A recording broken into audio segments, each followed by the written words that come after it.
Hey everyone, welcome back to the channel. If I sound a little funny, it's because I have been under the weather. That's why you haven't seen any videos in a few days here. I've just been saddled with the flu, so I'm finally getting, back to my normal self here. Still dealing with a little bit of voice stuff, but if you'll bear with me, let's do a midweek market update on Friday, which isn't the middle of the week, but my world is just upside down. But let's get into it. Let's start off with Battle Styles. Went out of stock this week. I actually did a video about Battle Styles, as well as Vivid Voltage, as well as Darkness Ablaze, and which one was worth it at their current market prices. And Battle Styles won out. It's just card values better cards. It's not a fantastic set in my mind, but it's not the worst set out there. And yeah, so what does that mean for Battle Styles now that the Pokemon Center is out of stock? It means the ceiling for the price of this is technically removed, and we're going to start seeing the price of boxes here. Actually, if this is from yesterday, so let me refresh the page. Yeah, so you're going to see boxes start to, go above that MSRP price point. It's already slightly high here.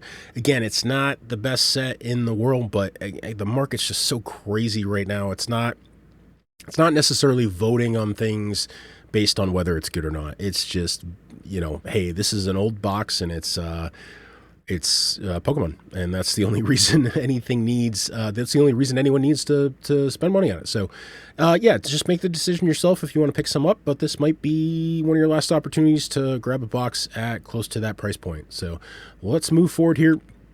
Surging Sparks just holding on incredibly well for a product that's been out for a little bit of time now.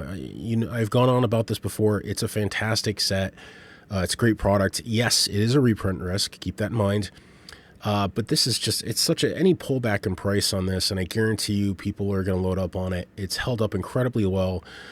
Price is kind of flat month over month, but look at the sales volume on this. Selling minimum almost 20 boxes a day. Average daily sold in the last month is 23 booster boxes per day. That's incredibly strong. Just a great set. It's gonna continue to go up. This is gonna be just a long term. It's gonna be a fantastic set from a value standpoint. It's fun to open. I'd rather open a booster box of this than for the same price 2 boxes of prismatic. This is just more fun for me. So again, any pullback on this, go in if you want some exposure. We do still see ETBs come in stock in some of the online retail applications. So if you're following some of the in-stock alert accounts on X, Hot Stock app, whatever you use, if you can pick up an ETB at $50 a pop, I think that's a great buy. I mean, these are regular ETBs sitting at $80 a pop, so $50 for the ETB. Absolute buy, great long-term, Pikachu on the box, fantastic set. So just it checks all the boxes. Evolving Skies, just interesting to look at this one. We've definitely seen things flatten out here.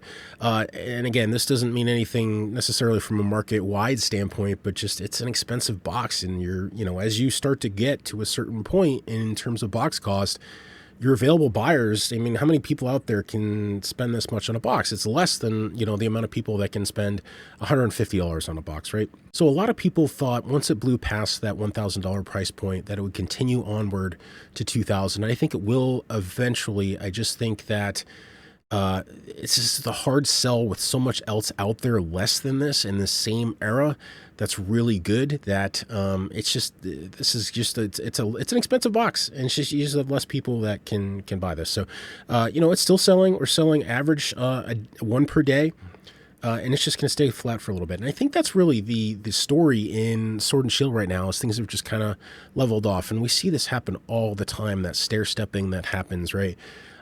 Things accumulate in price for a bit, level off, they stay there for a little bit, and then we see some more price action, some more movement. And I just think there's still a good volume of these listed on TCG Player. I mean, there are Sword and Shield boxes that have less than this listed on TCG Player right now. So I think the demand, market's voted this is the price for now. So going onward to, let's see, if you do want to get some Evolving Skies exposure, take a look at the ETBs. I believe the per pack price here is cheaper. These are flat as well. Month over, I say flat, 5% increase in the month. Great product. You have evolutions on the box, right? This is a beautiful looking ETB, great for a collection. You get some exposure to Evolving Skies. It's expensive for an ETB, but you cannot discount the fact that this will be and has been one of the best performing ETBs out of any set. Again, you're getting exposure to Evolving Skies, evolutions on it. You know, maybe there's a Moonbryon in there. Who knows? So if you're looking to get some exposure, this will be a $500 ETB someday, probably not in the distant future. And same, remember, there's two box art styles here, so either one would pick your fancy, and maybe that's some good exposure to Evolving Skies. Fusion Strike taking a break as well, actually down 7% month over month. If you can see here, this is that stair stepping I was kind of talking about. It's just going to stay up here for a while. Actually, I don't know why that chart is. Let me refresh this real quick, see if that fixes that. There we go, I think. No, it's still weird. Obviously, this has been out for way longer than a year. There should be more data here. Anyways, that stair stepping is what's happening. And again, fantastic set. Look here, again, less boxes listed here than in with Evolving Skies. So obviously, we have the Gengar in the set, one of my favorite cards of all time, sometimes referred to as the Willy Wonka Gengar. And I think it's a great card. I wish I had one. I should have picked one up when they were a few $100. But just a little out of my price range right now at the moment, but certainly a grail to pick up at some point in the future. And by the time I can afford it, it'll probably be out of my price range again. So again, is this an opportunity to pick up Fusion Strike? Again, that's for you to decide and to figure out. Again, if we're looking at Fusion Strike and you want some exposure, I've talked about this before, look at the ETBs. So the ETBs from the Sword and Shield era are becoming rarer. People are using that as a vehicle to get into these sets before before they increase in value even further, right? And this is that Gengar I was talking about. So this use the Fusion Strike ETB, same thing for these other sets to get in. There's only 50 of these listed here. Yes, it's an expensive ETB, but again, to that point, if you don't have $450 to blow on a booster box, this is a great entry point. You get exposure to the set. And I've talked about this before, ETBs can very much be a nostalgia play, right? Most of what we do here on YouTube and Poke YouTube, these are the people, you folks listening, you fine folks out there, are the people that are really super into the hobby. You guys get booster boxes typically to crack, right? Most people, kids with their parents, most people who are newly exposed to Pokemon aren't getting booster boxes. They're getting ETBs. They're picking one up at Target, at Walmart, at their local game store, right? That's what they're getting exposed to. So from a long-term standpoint, if you're a long-term holder, that is a play. This is the type of stuff that people are going to remember. Oh, I remember opening that ETB with my father on release day, right? That's the stuff they're going to want to pick up and collect years down the road. So again, great entry point if you want to get in there. It's expensive. Remember, you have to be okay riding this up, down, left, and right in terms of pricing, right? You can't be emotional about the price. You have to decide, do I want to end? Is this a good product for me? Do I have the money to buy it? Do I want to get some exposure to this set? Chilling Reign, same thing. We're just kind of floating down here. Again, this is that step we're going to talk about. This is probably going to sit up here for a little bit. It's an expensive product, right? These boxes are getting expensive. So what happens? That money kind of flows to the kind of lowest point, right? So that's where I was talking about battle styles. People, are just kind of picking up whatever is cheap at this point and trying to get exposure to it because everyone assumes everything's just kind of going up. Make sure you're buying stuff that is good. Look at the cards. If you like them, pick it up. Battle styles, again, at 150, is it worth it? There's other things. Maybe a Fusion Strike ETB is worth it more for you. I mean, if there's a potential to have a Gengar or something in there, that's the kind of stuff that we want in the sets that we buy. Back to Chilling Reign.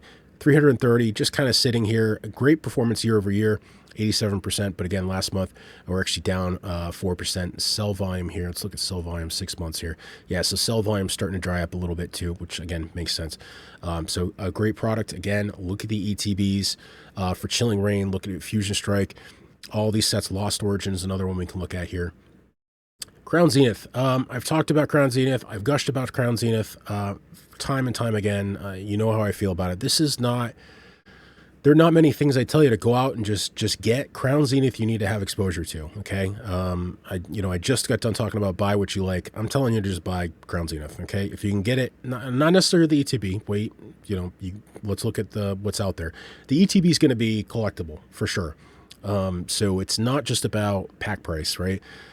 These are gonna. There's not that many. There's actually not that many listed. There's only 125. They're not. I can almost guarantee they're not going to reprint this. So if you just want the creme de la creme of Crown Zenith outside of maybe the Pokemon Center ETB, the regular ETB is the way to go. It's a beautiful box art.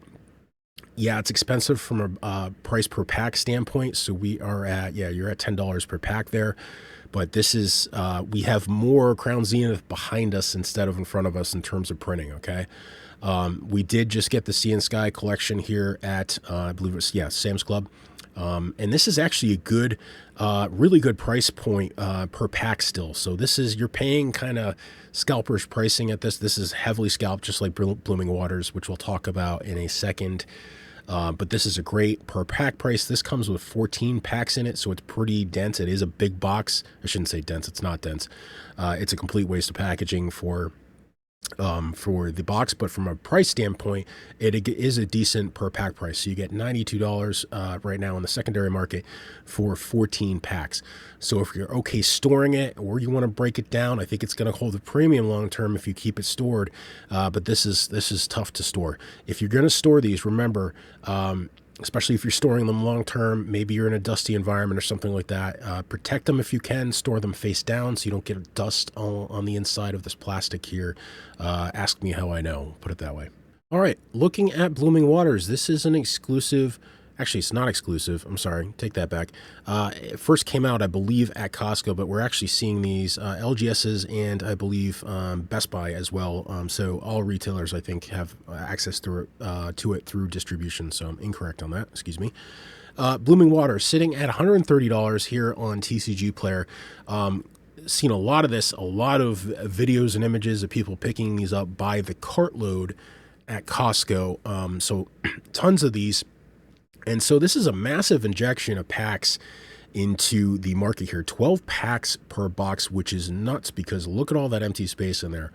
Complete waste. So 2 packs less than the Sea and Sky collection we just looked at.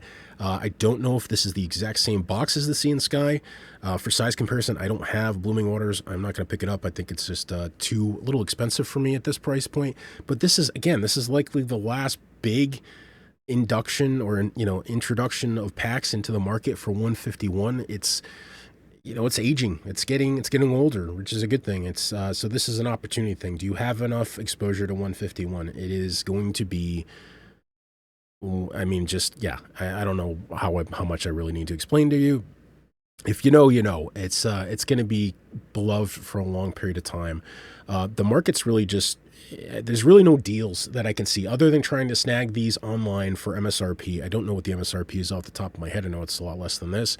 Maybe it's around that $60, $50, $60 price point. But the market's really leveled out. It's about $10 per pack. That's really what you're going to pay if you're paying secondary market prices.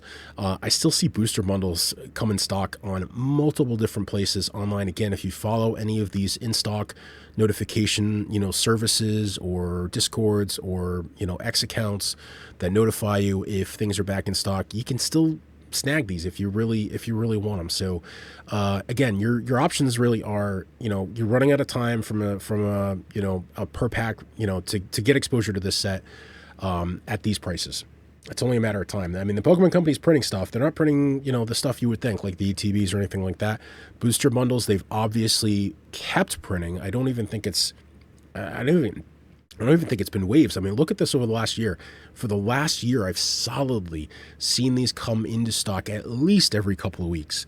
So I think they're just keep printing them, I think. But eventually it's going to stop. So you have to make a choice at some point. Do you have enough exposure to this set? Again, this is another one where I think you kind of have to. I mean, if this is what you're doing, this is there's no question.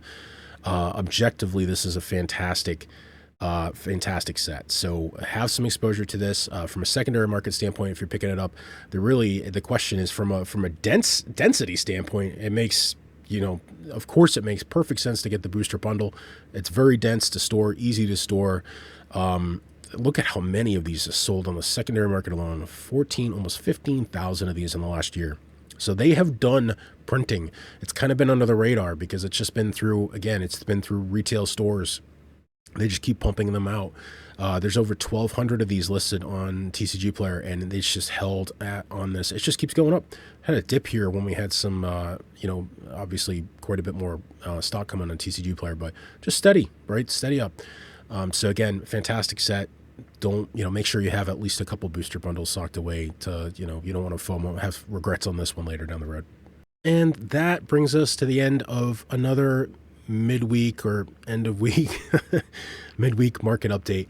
Again, thanks for bearing with me with the voice. I know it's probably not as great to listen to as the normal voice. Not that that's fantastic, but I hope you have a great week. I hope you have a great weekend.